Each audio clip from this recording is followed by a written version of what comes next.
কুষ্টিয়ার কুমারখালীর কুমারদের তৈরি মাটির তৈজসপত্র দেশ ছাড়িয়ে যাচ্ছে বিদেশেও। বর্তমানে যেখানে প্লাস্টিক, সিরামিক আর অ্যালুমিনিয়াম পণ্য সামগ্রী অধিক ব্যবহৃত হচ্ছে, সেই সময়ে এসেও দীর্ঘ ১.৫ যুগেরও বেশি সময়ের মৃৎশিল্পকে ধরে রেখেছেন এই অঞ্চলের কুমার সম্প্রদায়। তাদের হাতের গুণে তৈরিকৃত মাটির বিভিন্ন তৈজসপত্র রোদে শুকিয়ে, আগুনে পুড়িয়ে এবং রঙিন মাটির প্রলেপের নকশা করার মাধ্যমে তারা তাদের শিল্পকে আন্তর্জাতিক পর্যায়ে সম্মানিত করেছেন। আমরা সবাই জানি মাটির তৈরি পাত্রে খাবার খাওয়ার উপকারিতা, তবুও আধুনিকতার ছোঁয়ায় সেসব উপকারিতা ভুলে আমরা অপকারিতাকেই গ্রহণ করেছি।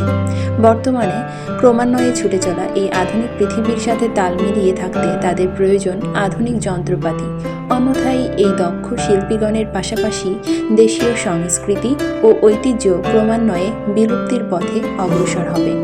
তাই সংশ্লিষ্ট কর্তৃপক্ষ এবং সরকারের পৃষ্ঠপোষকতা অতীব জরুরি আমাদের কুমার শিল্পী সংস্কৃতি ও ঐতিহ্য রক্ষায়।